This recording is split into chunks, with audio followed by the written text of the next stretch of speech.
Hey, what is up YouTube? This is Mermail Master coming at you guys again from the Teen Time Riders YouTube channel with another video for you guys in my long-running series, Learning Mermails. This is going to be Learning Mermails Part 4, the Extra Deck.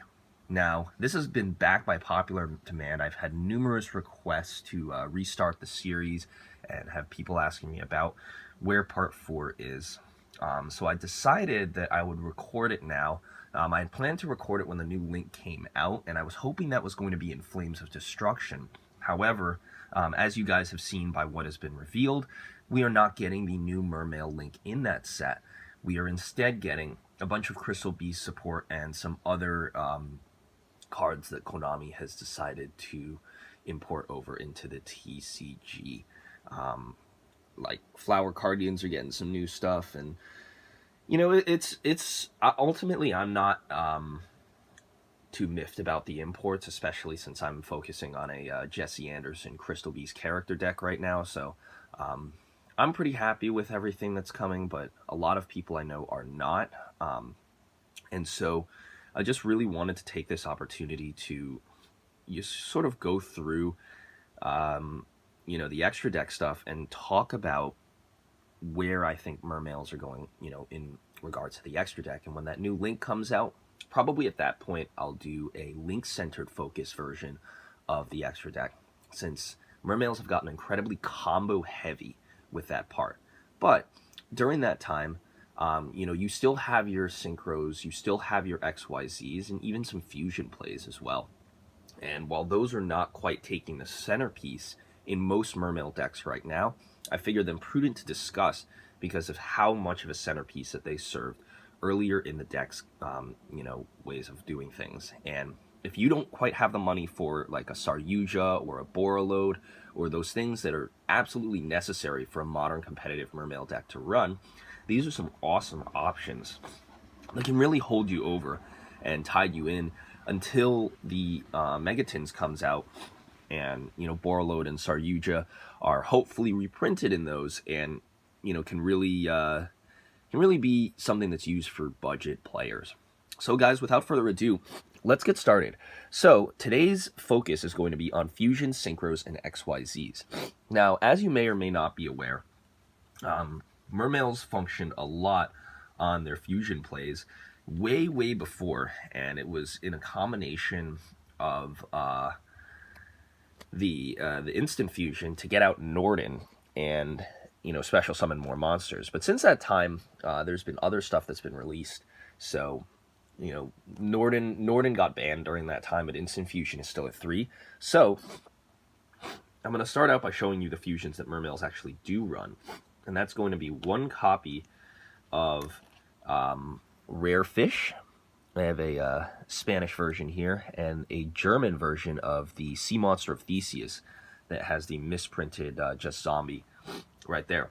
And these guys are really great because this is this is basically allowing you to say, if I have instant fusion, I can get a level 4 monster on board for an XYZ play, like a Bahamut Shark or something like that, a level 4 water, which can be very useful. Or what I can do is I can get out a level 5 tuner monster. The reason why I mention that is because Sea Monster of Theseus is actually supposed to be a tuner. However, this particular version of the card does not make any mention of that whatsoever. So I felt it prudent to just sort of mention that, you know, we are in this situation, and, you know, this monster is a tuner monster. So, you know, level 5 tuner can match with a variety of different things in the deck. It can match with Gund, it can match with Pike. You can go into level 8s, level 9s, and really just sort of expand your repertoire there. It's very good, and I definitely would recommend it if you're running instant fusion.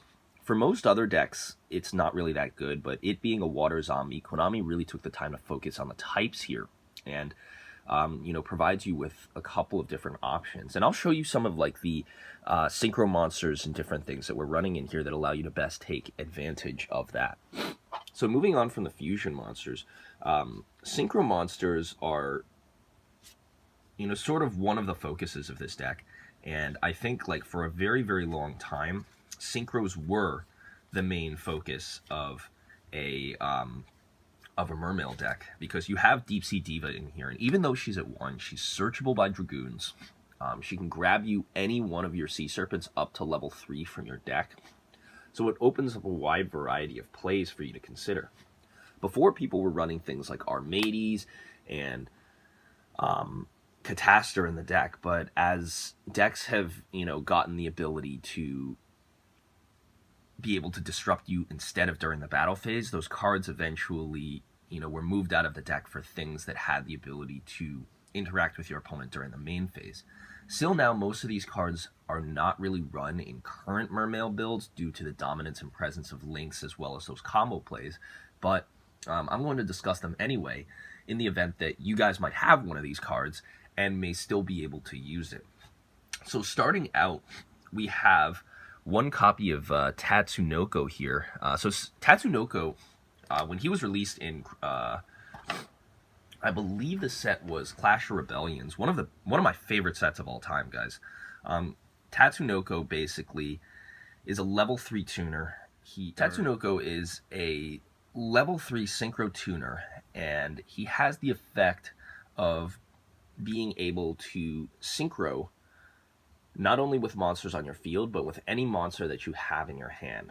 So if you have like a Teus, or you have, some card that you can't really summon, that basically Tatsunoko allows for you to synchro with any monster in your hand. And that gives you access to level 7, so you can go for a Gungnir, Dragon of the Ice Barrier, with like a Turge in your hand, or level 10 to go for Leo, Keeper of the Sacred Tree, who was one of Mermail's biggest plays prior to Link format coming out. Leo, Keeper of the Sacred Tree, has the ability that he's not allowed to be targeted except during main phase 2, as kind of like a play on the whole dual terminal thing here. You can kind of see right here, he's got a 3100 body, and that's bigger than most of the things that would be considered at this day and age, like in terms of just synchro monsters that people are running. But him being a lot bigger than, for instance, like an Armades or something of that nature, are very, very good attributes that the card has. And I definitely would tell you that it is prudent to think about running any number of these cards, or probably just at least one of these, to get the get the surprise factor on your opponent. Because if you're able to successfully get a Leo out, which you can do with Masterpiece being a thing, Tatsunoko is unaffected by monster effects. So whenever like a Masterpiece or something like that would try to destroy this, if your opponent doesn't have a trap card to stop this and you have a level 7 in hand, you can synchro into Tatsunoko unaffected by your Masterpiece, and then synchro with a level 7 in hand to Leo, Keeper of the Sacred Tree, who is also unable to be targeted by your opponent's monster effects except during your main phase 2. So the idea would be, you use Tatsunoko, go into Leo, Keeper of the Sacred Tree, and then crash or destroy your opponent's Masterpiece before your protection turns off and you're vulnerable during main phase 2. So definitely would recommend that, guys. A very, very good combo, is just a way to get Masterpiece off the board if you don't really have access to all of those crazy Link monsters. Something that's very good about Mermails and some of the old synchro monsters that you run is just the kind of toolboxy potential of that stuff. Other synchro monsters to consider are your 2 level 6s, and the upgraded form of Tatsunoko makes a return, and that is Coral Dragon, also a synchro tuner in here, and Bryanak Dragon of the Ice Barrier. Both of these cards are amazing. Really, really awesome toolboxy cards as well. A lot of the synchros in Mermail decks have that ability to toolbox. You see, like, the water attributes of most of these cards help you to modulate your graveyard, to destroy monsters your opponent controls, to get off effects of your water monsters. Both of these guys are notable because they are able to discard water monsters for cost, so they act as indirect support for the Mermail decks. And if you have Dragoons or certain Atlanteans or even a Gund in your hand, You can discard these guys, get each of their effects off. Coral Dragon has a pop, and Bryanak allows you to return things to your opponent's hand. You instantly and immediately get the effects of your mermail monsters in your graveyard. So that is just another level or another layer of usefulness for these synchro monsters. And one of the things that you'll notice in this deck is like certain synchro monsters or certain monsters that might be very, very good or run in other decks gain extra abilities when they're run alongside mermails, because mermails have the ability to use the cost sending effects of these cards to be able to generate extra advantage. And that's really quite nice, especially when going for certain victory plays or certain other plays that you're thinking about going for. And you know, I can't tell you how many times like I've used these effects. Like Coral Dragon allows you to discard one card from your hand and destroy one on the field. And so you just discard a mermail and destroy one card on your field, or the mermail or Atlantean activates on your side of the field or activates in your graveyard, either searches you, pops you, or whatever. And then when Coral Dragon gets sent to the graveyard by any means, you get to draw a card from your deck. And then Bryanak, while it's gone to a once per turn effect, discard any number of cards to target cards on your opponent's side of the field and send them to the hand. I felt it was a very fair errata that they gave Bryanak. Doesn't make the card quite broken and loopable, but still makes it a force to be reckoned with. So, you know, this is not the new wording by any means, and I believe that they made the card to target, but you know, it's still very, very good. The next card that we have is one level 8 monster, and that is your White Aura Whale. You can kind of see it right here. This was a Battles of Legend card that they had released, and I actually started running a couple of tuner monsters to be able to go into that easier, and that is the Fishborg launchers here. And that's why most of the monsters in this extra deck are water types, is because, or water attribute, because Fishborg launcher allows you to special summon itself in the grave if everything in there is a water. And this plus any level 7 goes into your White Aura Whale.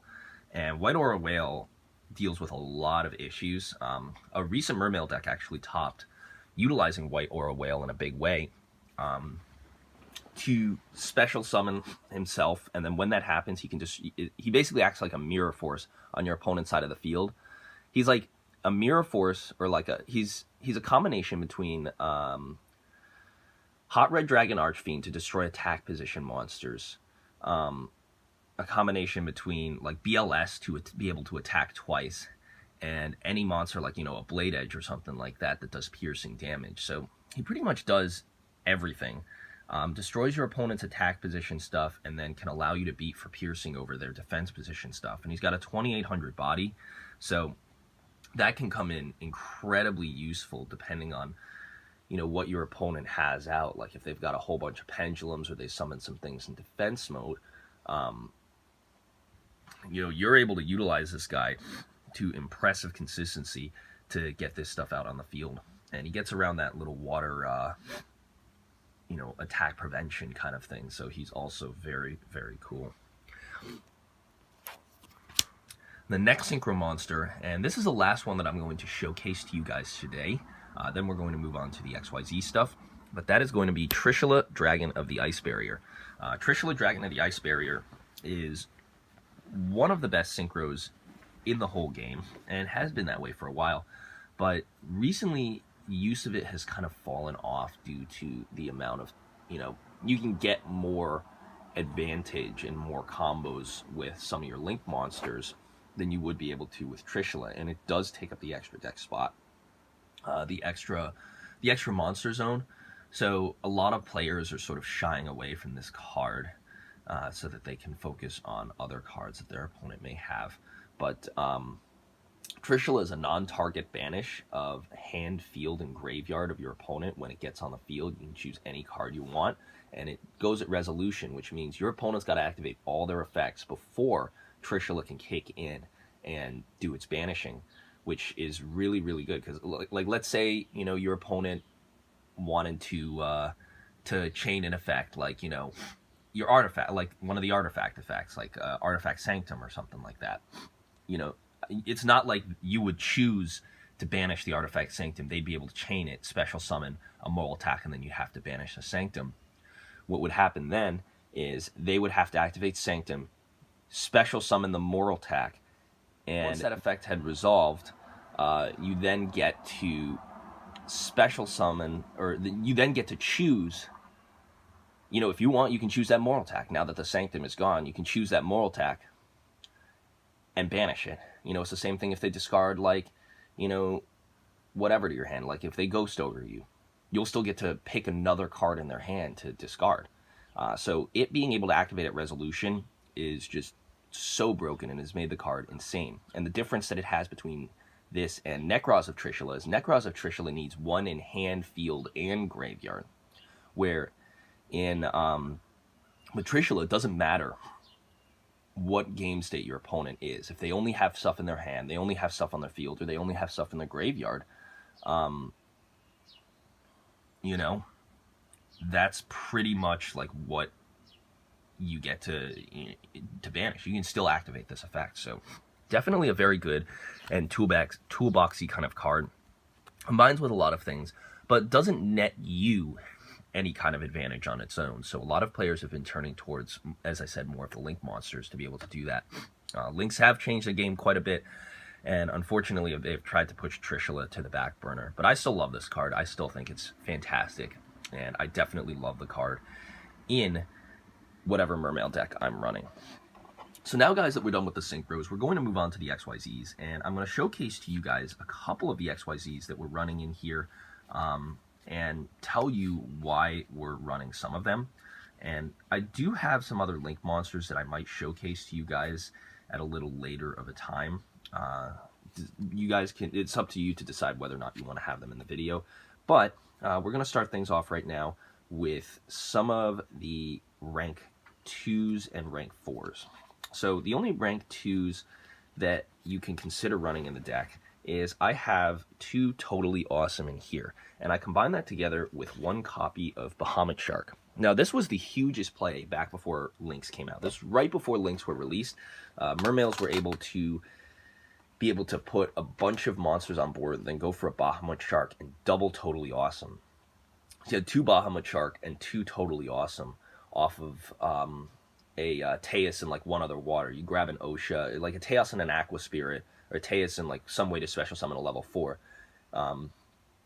You go for those, you go for that effect, discard the level 4, grab like an Osha from your hand, and then normal summon the Osha, special summon another level 3 Mermail and Abyss Mander from your deck, special summon the Aqua Spirit, overlay the Aqua Spirit and the Mander into a Bahamut Shark, and then detach the Mander, special a Totally Awesome, then activate Mander's effect in Grave, boosting your level 3 Mermails to level 4, go for Bahamut Shark, and then go into a second Totally Awesome. But now that Links are a thing, you can't really do that. That's 4 extra deck monsters on the field, and that's absolutely not allowed under Konami rules. But still, Totally Awesome and Bahamut Shark are in here for good reason. There are decks that still take advantage of Bahamut Shark in combination with, you know, if you have a Saryuja out, you can go for a Bahamut Shark and you can go for some of these other plays. But it definitely is something that, you know, not a lot of players are running right now just due to the number of extra deck spots that this takes up. And so with Bahamut Shark and Totally Awesome, you get to do basically cheating this stuff out onto the field. So Bahamut Shark allows you to summon any level 3 or lower water XYZ monster from your extra deck. And one of the lesser run ones, which I will mention quickly, is going to be Mermail Abyss Trite. Mermail Abyss Trite was your go-to way back in the day. This was like back when Mermails were made, and you would do Mermail Abyss Trite in combination with a Mech-equipped Engineer to get 2 of these out on the field. And you don't really use its XYZ effect, which allows you to like redirect attacks to itself, but when it gets destroyed and sent to the graveyard, you can special summon any Mermail monster from your graveyard. So a lot of players really like this due to its consistency and, you know, ability to like pump out a Mermail or replace itself when it gets destroyed. But I just thought I'd mention Mermail Abyss Trite quickly as just another option. Most of the times, if you're going Bahamut Shark, you want to go Totally Awesome. Because Totally Awesome, it's, you know, it allows you to utilize the Frog engine effectively and efficiently. And with the Frog engine, you're able to just get these guys out with materials, pull frogs out of your deck, and keep going into them. But with Bahamut Shark, special summoning a Totally Awesome allows you to still get the negation. Totally Awesome's negation is amazing, allowing you to send any Aqua-type monster from your hand or field to the graveyard. And then, when you send that Aqua-type monster, you can negate the card, and you get to steal it and set it to your side of the field. Doesn't matter if it's a monster, spell, or trap. You can do that. Totally Awesome can also send itself, and if it sends itself, you can fetch any water from your graveyard back to your hand, which is awesome if you want to, like, recur Dragoons back to your hand, or you want to, like, you know, recur some kind of, you know, monster back to your hand that you need, like, or you want to get you want to thin your graveyard slightly, you don't want it to affect it, so that you can go in for a Mulan Glossia play. When Totally Awesome has frogs as XYZ materials, however, its extra effect is unlocked, where during each of your opponents or your standby phases, you get to special summon a frog monster from your deck. So usually you'll just grab a swap frog, send another frog to the graveyard, and swap frog will also count as that aqua that you need to send to the grave if you want to negate another effect. And Totally Awesome just gets to keep chilling here. You can combine these together with, like, Abyss Dwellers and other things to just keep their attack points really, really high, so your opponent has enough trouble running over them, and they'll need a kaiju to do so. As I mentioned with that, some ways to boost your Totally Awesome's attack power come up pretty rarely, but they could be worth you considering. And one of those options that a lot of people have overlooked is Cat Shark. Cat Shark is not as good now, again, because of links, but Cat Shark used to be used to some effect as a water monster that you could summon in the deck just to be able to get out, you know, some other kinds of monsters that you had to higher attack power. Basically, you can detach the material, target an XYZ monster that you control, and as long as it's level 4 or lower, you can double that attack until the end of the turn. So pretty much you'd be using it on, like, you know, a Totally Awesome or any other rank 4 XYZ monster to just double their attack power, put them up to 4,400. And when it has a monster, like as I mentioned with these kinds of monsters being benefited from extra effects, like when it has an XYZ monster that was originally water, cannot be destroyed by battle or card effect, or I think it is only by battle, and its effect is active during either player's turn. So you can just keep this guy up there, and he will just chump block your opponent, so to speak. One of the other monsters that I do want to mention very, very quickly as well is an old favorite, Armored Kappa.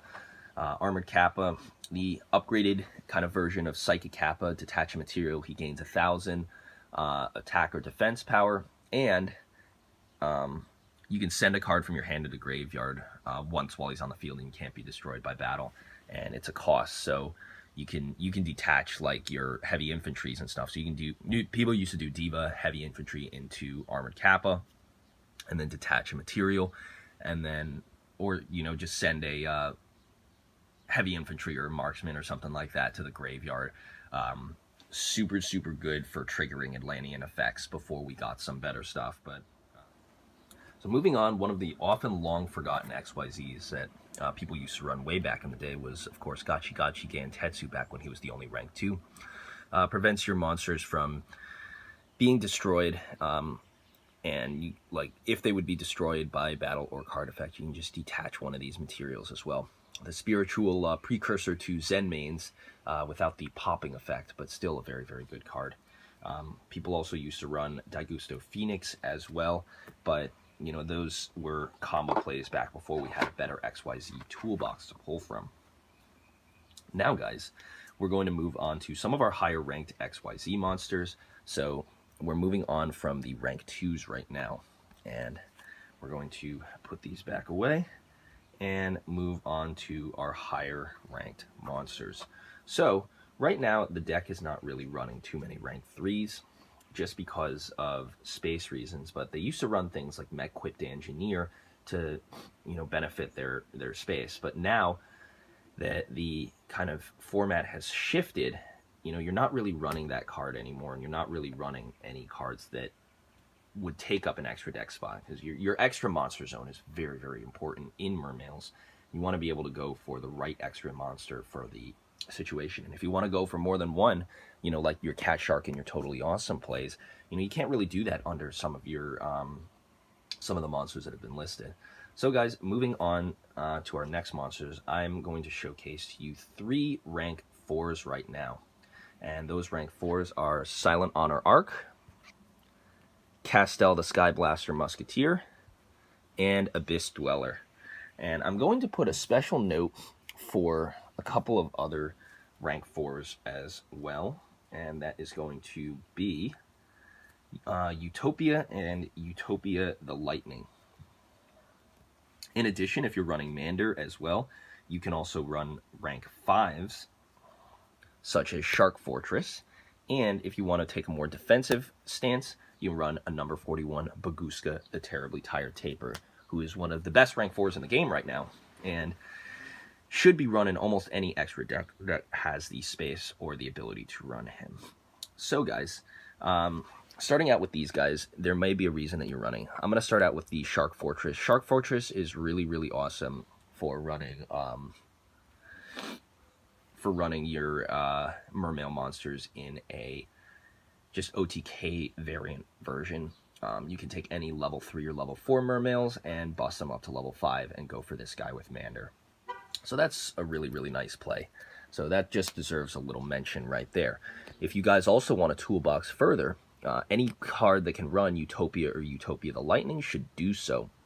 Both of these cards really put the damage on board to your opponent. That 5,000 attack is very, very good. And if you can get into the battle phase without getting popped with these guys, more power to you.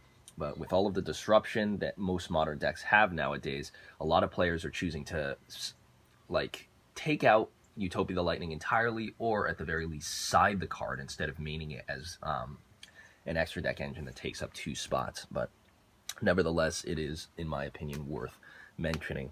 Baguska, the Terribly Tired Taper, stops pretty much anything that's not a Link monster, so also very good.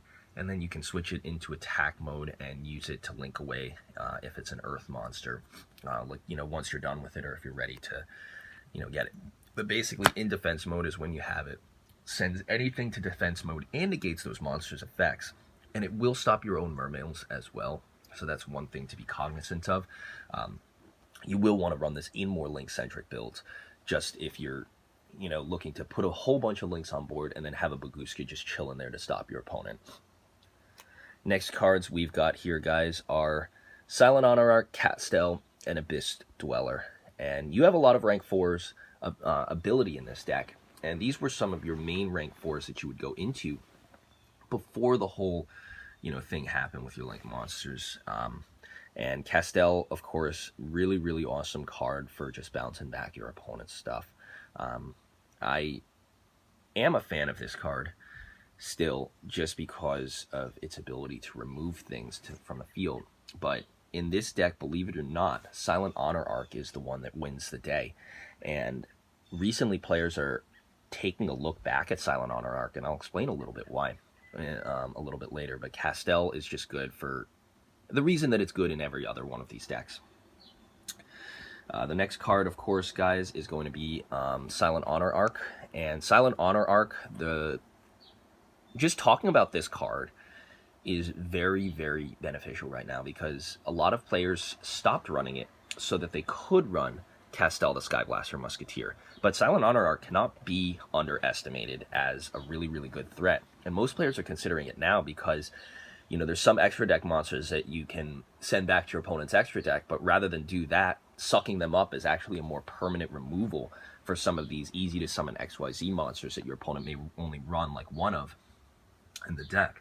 But the real reason that you run this in Mermails is because it is a water. So even when nobody liked Silent Honor Arc, Mermails were still running this card. I was still running it at 1 because you have the ability to, soul charge away or, get some plays off. I remember one of the Mermail duels that I was watching, back before Mermails got Neptibus. They were like tier 2.5, and one of the best Mermail duelists that I've seen in a while, a Mr. Eugen Height, I believe, was playing a duel against someone during, someone playing the Dragon deck in 2014, right before like the whole Shadal thing happened, and he activated, I remember he activated Soul Charge, special summoned 2 waters from the graveyard, activated Silent Honor Arc to suck up his opponent's blaster, and then Dragoons triggered in graveyard and searched him Moulin Glacia, and then he Moulin Glacia'd his opponent,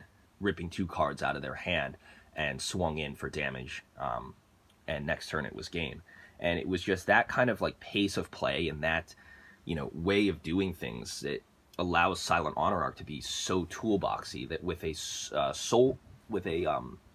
with just a Soul Charge, he was able to get Silent Honor Arc and then get a search. And when Dragoons just, did not have the ability to be pulled from the deck, or you didn't have the ability to just stack Dragoon searches that easily, Silent Honor Arc came in clutch. Same thing with Abyss Dweller, locking down graveyards. It's simultaneously your best friend and your worst enemy, if your opponent's using it, of course, guys. I actually got cheated because in a regional, I ended up playing against an opponent who had seen me play my Mermail deck, and then he summoned a Dweller against me first turn, and that kind of sucked. And so unfortunately he had the ability to see what I was playing, and that's something that just happens. That's something that happens in duels, but there's not really anything that you can do about it. Abyss Dweller is not only great for boosting up your sort of defenses and stopping your opponent's graveyard effects, but also because it allows you to be able to boost up the rest of your monsters. So, if you've got 4 water monsters on their field, each one of them goes up by 500 as long as it has an XYZ material. And, you can just beat over your opponent's stuff if you got, like, a big giant water monster or something like that, and you combine that together with a Mistar Boy. Each one of your monsters is getting a 1,000-point boost. Very, very good. And you can run over a surprising number of things with that. That combined with like a Megalo who can attack twice, like really, really awesome. And just this guy in general also allows you to detach on your opponent's turn, so you can trigger Dragoon's effect on your opponent's turn to get a search for something you need, or trigger something else. And it's just very, very toolboxy. And like I know I've said that a lot, but it is true that this Mermail deck takes advantage of attribute, type, effect of the card, and type of card that it is. And Abyss Dweller is all of those. So guys, now that we're done with the rank 4s for this part, I'm going to move on to discuss some of the rank 7s. Now, I recently took number 11 Big Eye out of the deck just because there was a space issue with all of the links, and he is a card that a lot of people are removing because he is, he is slower right now. Targets doesn't remove that easily, but the 3 monsters that I'm going to highlight right now for rank 7s are going to be Gaios, Dracosac, and Galaxy Tomahawk. Each one of these are very, very good, and Galaxy Tomahawk and Dracosac will help us talk about our link plays. So, first starting out with Mermail Abyss Gaios, really, really awesome card that allows you to negate monsters that have a lower attack power than it, and you can do that during either player's turn. So this is really great for locking down, an opponent's plays, or if they, if they're ramping up into some things and they absolutely need to get one of their searches off, you activate this effect and just negate that field. And then when he's got XYZ materials, level 5 or higher monsters cannot attack. So, shut down whatever card it is that your opponent's got. Under Dweller, or even with the spell card that boosts his attack power, Gaios can negate things that have even more attack than him. So, very, very cool card. Unfortunately, he does die pretty easily to Masterpiece and it being unaffected by card effects. Especially if your opponent tributes a monster for it. So that is quite unfortunate for Gaios' viability currently, but if anything changes, Gaios will run right back to the top dog in this deck for sure. Next card we've got, of course, are Dracosac and Galaxy Tomahawk. Dracosack is actually a really good balance against True Dracos, which is by far your worst matchup. Dracosack just, if you have Dracosack chilling in defense mode and you get 2 tokens out, your opponent is not going to be easily able to overcome that field, especially if they've got like a masterpiece, because it cannot be destroyed by battle or card effect while tokens exist on the field. So they're going to have to, pick apart your board slowly, or they're going to have to summon the Amano no Iwato and, do the Raigeki play. And wasting that kind of strong play on a Dracosack is not really something that a true Draco player is interested in doing. So definitely a tech card and an option that some people have started to move back to for just being able to counteract that in Mermails. But I just thought I'd mention it just in case. For anyone who wanted to consider it, it used to be a very, very good card in the deck for different reasons than that, because you can tribute the token and destroy a card on your opponent's side of the field. But, that's why this card was worth the big bucks, $150, $200 all day. And last card, of course, we've got, guys, is the Galaxy Tomahawk. Galaxy Tomahawk, I knew this card would be good one of these days. You can use this card for all of your link plays, and it's a key component in the link climbing strategies that Mermails like to do nowadays, with lots of different links that you have out, which I will do a separate video on. Galaxy Tomahawk allows you to climb into all of them. Go for your Firewalls, go for your Borreloads, go for your Saryujas, even go for a Clifford Genius with 2 of the machine-type monsters. Clear up a whole bunch of space so that you can do your Bahamut and your, other combos. And even though the tokens die at the end phase, you'll have linked them all away by that point. And so Galaxy Tomahawk is an absolute one-of in any deck that is running, the modern Mermail setup. So guys, that is going to finalize the Learning Mermails Part 4 video. Part 5 will hopefully be coming soon when the new Link monster comes out, and we're going to be discussing some of the links in this deck. But I really, really hope you guys enjoyed this video. I know it is a little bit of a long video, but I wanted to discuss in depth all of the Link monsters, or all of the XYZs, fusions, and synchros. Really make a Mermail deck run the way that it's supposed to be running. You do have a very close relationship with the monsters that you run in your extra deck, and that's something that I cannot stress enough for players of this deck. So guys, thank you so much for watching this video. If you liked it, please remember to give a rate, comment, and subscribe on the Team Time Riders YouTube channel to see more content just like this.